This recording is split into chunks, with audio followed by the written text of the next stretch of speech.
Magandang umaga! Kamusta kayo ka-OG? Welcome back sa aking YouTube channel. Ang mainit nating update ay pumapatungkol po dito sa talagang dumaragsa at dumarami pong advertisers ng TVJ.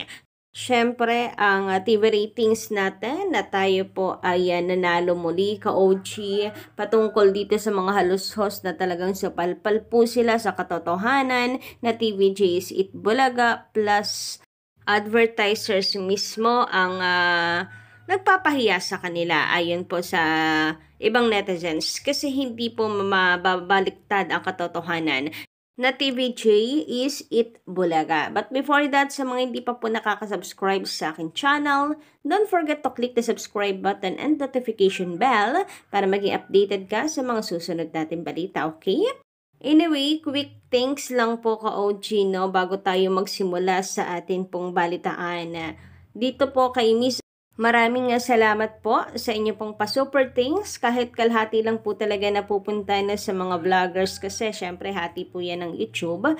Maraming salamat po sa inyo pong suporta. Kaya talagang ginaganahan din po kami mag-update, magbigay po ng latest update about sa TVJ. Thank you so much, and nabasa ko kagabi yung inyo pong comment, kaya bigla ko napacheck kung merong nag-send ng super thanks. So, thank you so much! Magandang umaga, grabe pang almusal, mas malala pa po ito sa kape. Talagang nakakagana po magtrabaho ka-OG. Anyway, simulan na nga po natin ang ating pong balitaan para sa araw po na ito.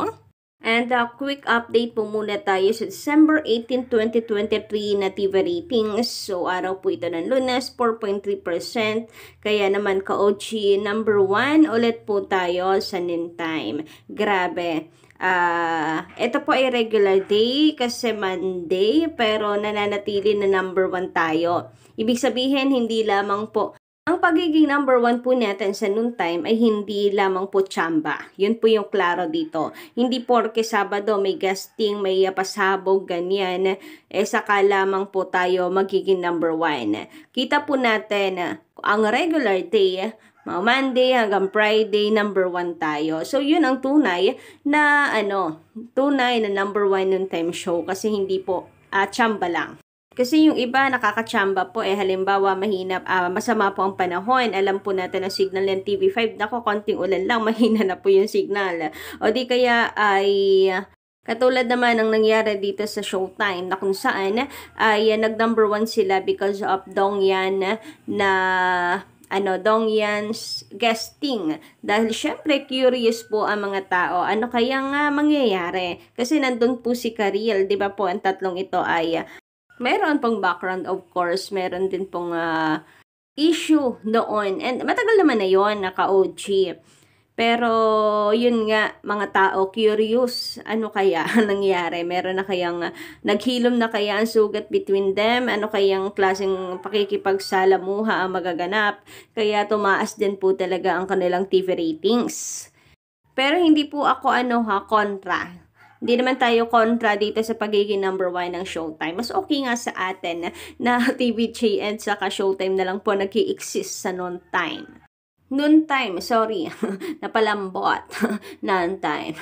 Anyway, eto na nga ngayon naman tumakot tayo sa atin pong napakagandang balita ka-OG na kung saan meron na naman pong another sponsor ang TVJ at wala nga pong iba kundi po ang fundador.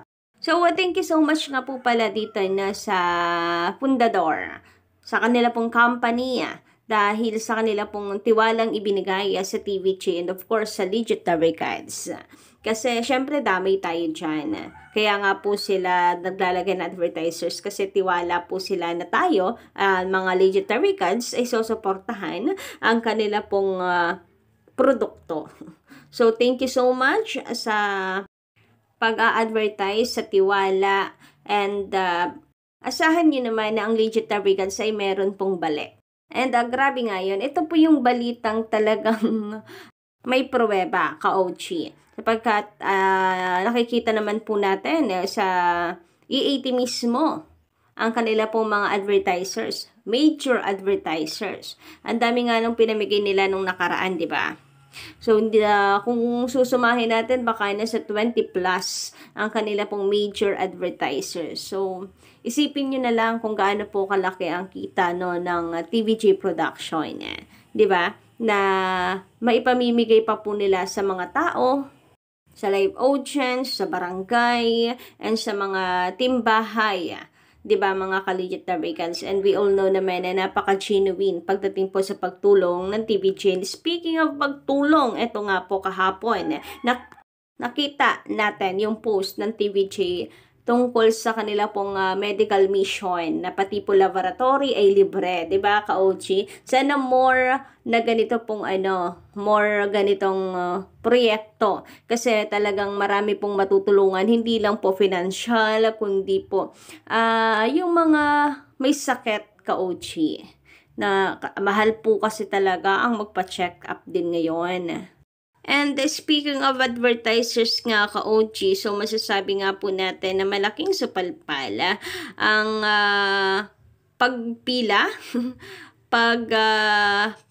pagpili ng mga advertisers sa TVJ para doon po sila mag-advertise. Malaking sampal po para sa taping kito dahil original pa rin, hindi lang po ng mga tao ang tinatangkilik.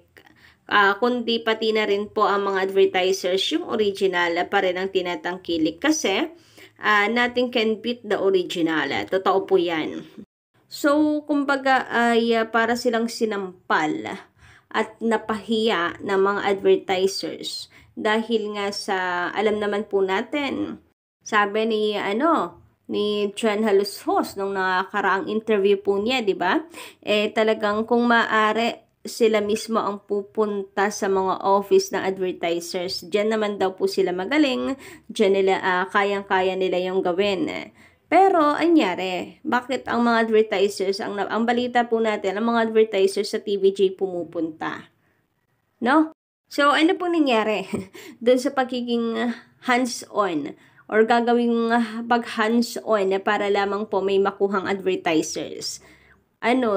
Tinanggihan or lahat ba tinanggihan lang yung kanilang offer? Kasi puro sa TVJ po napupunta. But anyway, congratulations sa TVJ. Maraming salamat po sa walang sawang pagsuporta ninyo, ka-legit Tabicans. Hindi rin naman po yan possible kung hindi po dahil sa suporta po natin lahat. Kasi kung hindi po natin sinusuportahan, wala rin magtitiwalang advertisers. Samantala, speaking of tape, ka-OG, ayun na nga, diba, sabi po na attorney Maggie, maaari pa silang mag-apila hanggang sa Supreme Court at karapatan po nila yon na mag-apila ng mag-apila. Pero igalang daw po yon ng TVJ na meron silang karapatang mag-apila, kaya wag daw po muna gamitin ang titulong Itbulaga. Ngayon, ang sabi ng mga tao, bakit naman may pahabol pang ganon? Okay na yung may meron silang karapatan sa pag-apila. Hindi po natin kokontrahin yon. Kasi totoo naman, may karapatan po sila sa pag-apila. Pero yung konting respeto, umaapila pa kami, wag niyong gamitin yung titulong Itbulaga. Parang ayon po sa mga netizens, sa mga nababasa nating sa social media, parang parang masyado naman demanding. Kasi bakit kailangan nilang pahintuin ang TVJ sa paggamit ng titulo kesyo sila po yung nag-aapila? Bakit daw ba ang kanila pong registration? Palagay na natin na still valid pa din until now. Ano yung registration nila? Di po ba merchandise? Bakit? Merchandise ba ang ginagawa ng TVJ para patigil nila? Hindi naman for entertainment ang ginagawa ng TVJ. And meron pong Class 41 si Joey De Leon. So, parang nalong naguluhan ang mga tao dito sa sinasabi ng tape or legal counsel ng tape. Pati na rin yung kumakalat po na balita ngayon na pinapatigil daw ang TVJ sa paggamit ng titulong Itbulaga kasi nakaapila ang Tape Inc. So, para saan pa daw at inaprobahan nila ang Class 41 ni Joey De Leon kung patitigilin nila sa paggamit ng titulo? So, maganda rin talaga ang strategy ng TVJ na sinamahan po nila ng kasong temporary injunction upang sa gayon ay mapahinto ang taping sa paggamit ng Itbulaga. And pag nangyari yon, malaya na talagang magagamit ng TVJ ang titulo. Kasi wala, hindi naman pwedeng gamitin ng kabila. Kahit umapila sila ng umapila, meron naman po silang TRO. Kaya sana guys, kung po pwede nga lang this December lumabas na, kasi po pwede naman na ngayong December na yun dumating at lumabas. Pero para hindi rin tayo masyadong umasa na naman, masakit sa puso pag umaasa ka, OG. Sa sa January na po tayo magintay. Kagaya nitong IPO. Hindi naman po natin inaasahan. So nabulaga na lamang po tayo na panalo pala tayo sa laban po ng TVJ para sa titulong Itbulaga, sa trademark na Itbulaga. Samantala, sabi sa comment ni Mayo Di Maandala, kahit anong pagsupalpal ng mga yan, kung may kapal. Kahit anong supalpal sa mga yan, kung may kapal naman sa pagmumukha, wala na tayong magagawa. Kung yon ang kanilang paniniwala sa batas. Basta tayo, wait and see na lang, sumunod sa batas. So, yun lang po talaga magagawa natin. Mag-intay at mag-abang na mga update, ka-OG. So, ang latest na pinaka-inaabangan po natin ngayon yung temporary injunction. So, malay nyo naman, mabulaga na naman po tayo at bigla pong ilabas. Diba, ngayong Disyembre na panalo ang TVJ. Pero inaasahan po natin ni Buko na si January. So, malamang mas tama po ang kanyang prediction, ang kanyang theory, ang kanyang hula kaysa po sa atin. Samantala, sabi naman ni Sir Manuel Ponce, Miss Gandara, good day uli. Basta naghihintay na lang kami sa bagong logo at team song para mas feel na yung Itbulaga at mas lalo pang masaya. Yes, Sir Manuel Ponce, magandang umaga sa inyo.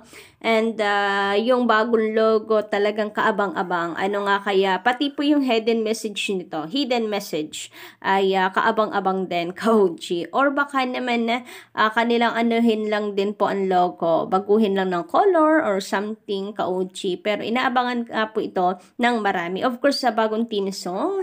So, bagong melody na naman kaya ito, bagong lyrics, ka-OG. So, nakaka-excite, diba? Samantala, sabi naman ni Black Box, kapag taumbayan ang kakampi mo, hindi may itatama ng kahit na sinong abogado ang mali at pagnanakaw sa tunay na may-ari ng title. So, ayun na nga, taumbayan kasi mismo ang magwawala kapag ka nangyari, kapag ka nagkataon. So, kayo po ba, ka-OG, anong inyong say about sa update natin para sa umagang ito? Pa-comment ka lang po dyan sa baba and don't forget to click the subscribe button and notification bell para maging updated sa mga susunod nating balita, okay?